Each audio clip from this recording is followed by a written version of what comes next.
Good morning সবাইকে। কেমন আছো সবাই? আশা করছি ভালো আছো। হ্যাঁ, আমরাও ভালো আছি। চলো, আজকের ব্লগটা কিন্তু আমি একবারে সকাল থেকে আরম্ভ করে দিলাম, এখন থেকেই আরম্ভ করে দিলাম। এইবার কিন্তু রান্না বান্না দিয়েই শুরু হবে আমার ব্লগটা। চলো, আজকে কিন্তু রান্না বান্না এই যে শুরু করে দিয়ে তোমাদের কাছে এলাম। এই যে মাছ, শোল মাছ ভেজে রেখেছি, আর এই যে আলু দিয়ে কালিয়া, ওই আলু দিয়ে কালিয়া মতন হবে আর কি। এইসব মাছ একটু রসির মধ্যে না করলেও তো হয় না। প্রথমে বলেছিল পটল দিয়ে করতে, কিন্তু ওইসব মাছ ভালো লাগে না। আর তার সঙ্গে এই যে বেঁচো শাক, এটাই করবো।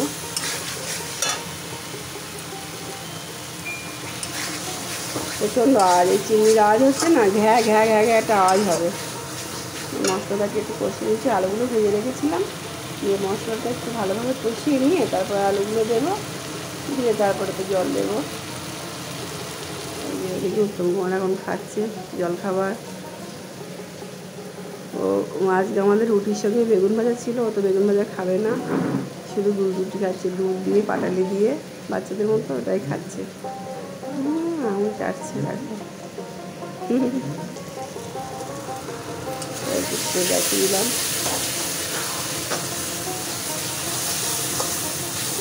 সবাই লাগা লাগা হয়ে যাচ্ছে, তাহলে একটু ঠিক করে দিয়ে পরে আসছি। এই দেখো মাছটা, মানে মাছের ঝোলটা কষিয়ে কিন্তু জলও দিয়ে দিই, সবে জল দিলাম, দিয়ে মাথাটা সেদ্ধ হতে দেরি হয় বলে আগে একটু মানে মাথাটা দিয়ে দিলাম, পরে মাছগুলো দেবো।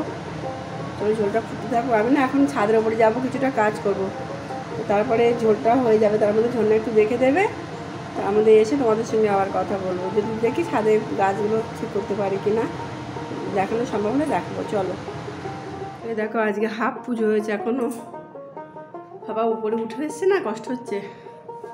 ওই আমার সোনারা বসে আছে, দেখতে পাচ্ছ? ভালোই দেখা যাচ্ছে না। যাই হোক, হাফ পুজো করেছি, এখনও স্নান করা হয়নি। ওই যে রান্না তো করছিলাম। চলো ছাদে যাই, ছাদে না একটু কাজ করব বলতে আমার ওই গাছগাছালিগুলো খুবই দুরবস্থা, সেইগুলো দেখছি কতখানি কি গুছিয়ে রাখা যায়। ভালো তো করতে পারবো না, একটু গুছিয়ে রাখতে হবে। দেখো আজও কিন্তু কাঁচাটা হয়েছে অনেকগুলোই, মানে সবই আমারই জামা, ওই যে সব আমি ওই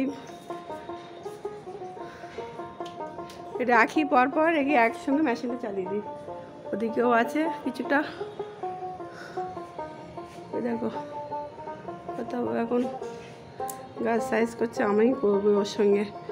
চলো, গাছের এই পরিস্থিতি এখন, এবারে একটু সাজিয়ে গুছিয়ে রাখবো, তারপরে আবার দেখাবো। চলো, দেখলে তো এখনকার পরিস্থিতি।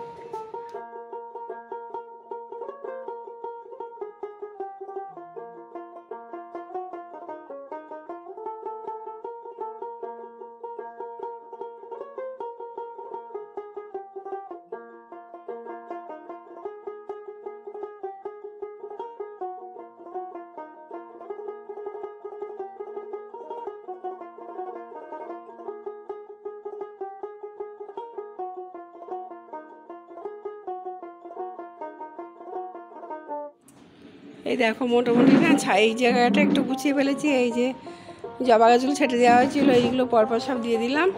আর যেগুলো ওই সিজন ফ্লাওয়ার, ওগুলো এদিক ওদিক দিয়েছি, এখন ও তো শুকিয়ে গেছে একদম, গোড়াতে এখন আর জল সেভাবে দিলাম না। এইভাবে মোটামুটি এইগুলোকে রেখে দিয়েছি। এখন ওই কয়েকটা গাছ বলেছি কিনবো, সেগুলো দেখি যেতে হবে নার্সারিতে, তারপর এই জায়গাটা মোটামুটি গুছিয়েছি। এগুলো ফাঁকা জায়গায় রেখেছি, কারণ গাছ আনবো কয়েকটা, যে গাছগুলো নষ্ট করে ফেলেছি সেগুলো তো আনতে হবে। আর এই সাইডে বাইরে এইসব গাছগুলো দিয়ে দিয়েছি ধার দিয়ে সব, এগুলো একদম অবস্থা খারাপ হয়ে গেছে জানো না। তুলসী গাছের গোড়াটা তো এই কয়েকটা গাছ রেখে দিয়েছি পাশে, জামা কাপড় শুকাচ্ছে এখন। চলো, এখনও অনেক কাজ বাকি, কেউ চান পুজো কিচ্ছু হয়নি আমার। চলো যাই ওদিকে। দেখো স্নান পুজো সব সেরে চলে এলাম, কারণ হচ্ছে দেরি হয়ে গেছে, মানে কিছুর জন্য পুজোটাও দেখাতে পারলাম না তোমাদেরকে। দেখো কত ওর জন্য ভাতটা রেডি করে দিচ্ছি। আর আজ এই প্লেটে দিচ্ছি। বার করা ছিল তো ভাবলাম যে একটু সাজিয়ে গুছিয়ে দিই। আজকে সেরকম কিছু মেনু নেই যে একেবারে সুন্দরভাবে গুছিয়ে দেওয়া যাবে। আর আমাদের না এই জলের জন্য যদি কেনা জলটা দিয়ে করি তাহলে ভালো হয়। এই টাইমে জল দিয়ে করলেই ভাতটা এরকম কালার হয়ে যাচ্ছে এখন। আর তারপরে সাদা প্লেটে তো বেশি যেন মানে এই রঙটা যেন বেশি মেরে মেরে লাগছে সাদা প্লেটের জন্য। দেখে আশাগুলো গুছিয়ে দিই। দেখো মোটামুটি গুছিয়ে ফেলেছি। এই যে শাক আর এই মাছের ঝোল, কালারটা দেখতে মানে খুব সুন্দর হয়েছে। জানি না খেতে কেমন হবে, যদিও আমি এই মাছটা খাবো না, আমি তো শোল মাছ খাই না। আর এই চাটনি ছিল একটু, সেটাই দিচ্ছি। তোমরা বলবে তুমি তাহলে কী দিয়ে খাবে? আমি আমার গতকালের একটু মাছের ঝোল আছে, ওইটা দিয়ে আর শাক দিয়ে আমার লাগে না বেশি কিছু। এমনিতে মুখে কোনো স্বাদ নেই। তারপরে এই আমাদের, এটা আমাদের না, কর্তাবর দুপুরের দিয়েছি মোটামুটি। চলো খাওয়া দাওয়া করে নিই, আবার পরে আসছি।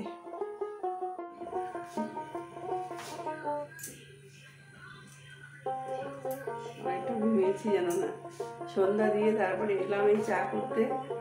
মানে অনেকক্ষণই ঘুমিয়েছি আজকে। চায়ের জল বসিয়ে দিয়েছি, সন্ধ্যা দিলাম, তারপর অনেকক্ষণ এসে বসেও ছিলাম অবশ্য।